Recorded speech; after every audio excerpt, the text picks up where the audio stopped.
Hi, welcome back to Mike's Diabetes World. Yay! Today it's finally quiet. We had a patient here who was yelling for help for hours and hours, even after the nurses went in there and helped her. So I was on the phone with my diabetic nurse, and she could clearly hear her, and she's way down the hall. But you know what? Oh well. You can't serve like yours. I want you to be quiet. We all have different issues, and you're not going to be able to be satisfied all the time. But my diabetic nurse, who has been working in the medical field for years, kind of took it in stride. So, today I had a whole bunch of questions. Some were, can my endocrinologist refer me to a gastroenterologist? Because if you've been watching, all 17 of you, but if you've been watching for a bit, you know that I've had severe problems. And there's pain, and I can't be comfortable sitting up. And it's not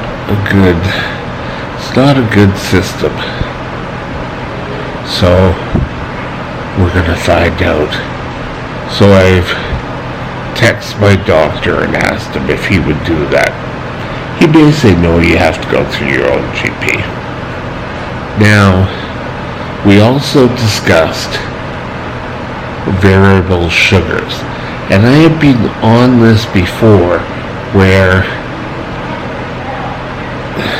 there's Nedco wafers, and but just different types of sugar that would stop me from diving so quickly. And we decided, okay, maybe. So next time I get paid, I'm gonna have to order these stuff and see what I can get into. Yeah. I think the Coke would start working well for me. I used to be on regular Coke for Lowe's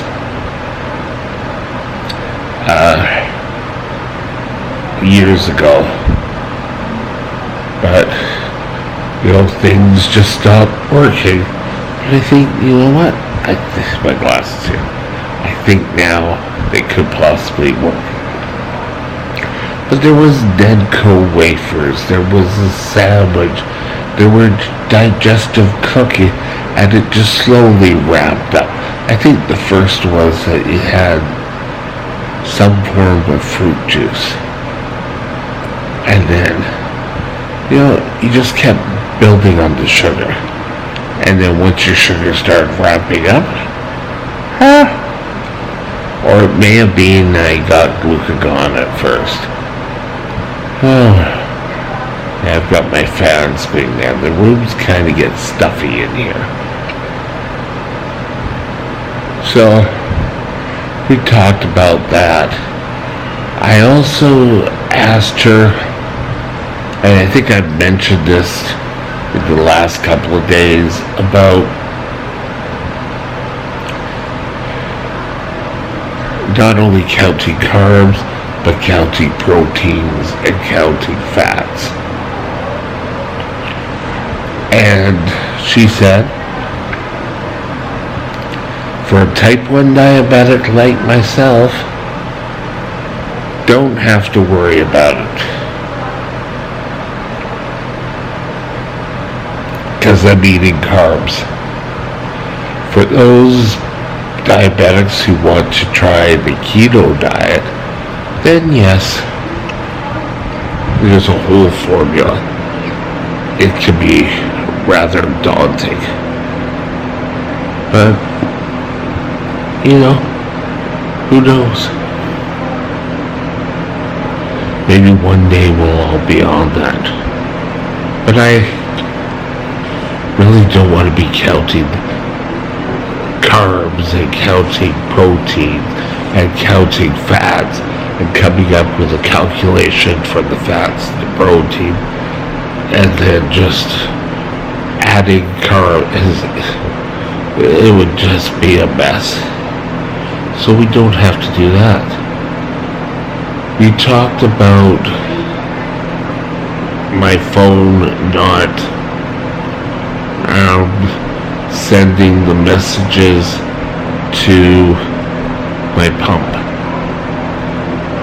Or sorry, messages from my pump to my phone and allowing the calibrate. Well, there are some things over the internet here that I can't use. Like it really close? Yeah, like that? But I can't utilize that. So I've had to take it off being on the internet so I could use the phone to get on to the internet, and it's just been. So we got myself on.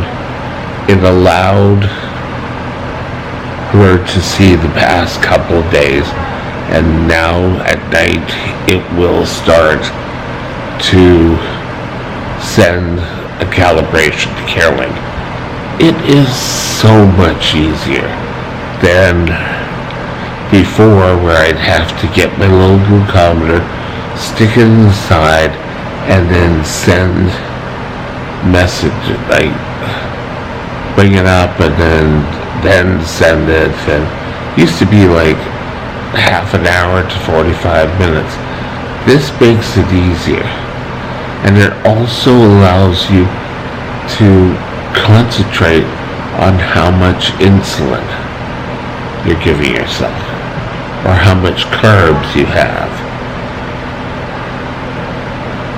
You know, it's all good stuff,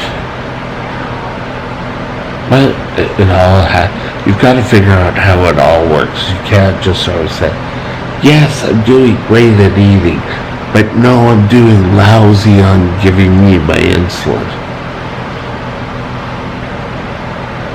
Now, every time you get a new pump, and I know, was it yesterday? I did a talk on pumps. But every time you get a new pump, you need to go through training again. And a lot of the stuff you remember, but a lot of it you don't. And if you don't, and you don't do things right, then that will be an issue. Imagine that. So, get out there, get retrained on if you're using a pen. Are you using the pen correctly? Are you doing your glucometers? Years ago in BC, we used to have to go to your diabetic daycare, or whatever you want to call it, and she would have to train you on your strips, and then you get a little card that you took to the pharmacy, and they would approve it for that year, but the next year you had to go through it again. So does that mean I don't think training works? Of course training works. You need to follow up. And you're saying, okay, today I want you to show me how I do blood tests. Huh? Or how I give myself insulin. Or how do I change my sites if you're on the pump? How do I count carbs if you have a dietitian sitting in with you? You want to keep, there was an old topic that years ago, that you want to ensure that you keep your saw sharpened. It was a comment from Stephen Covey, and I believe it's one of the points of the 7 habits of highly effective people. You don't expect your doctors, once they walk out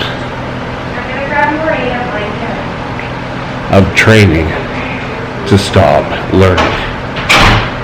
Well, it's the same. You need to keep up on your skills.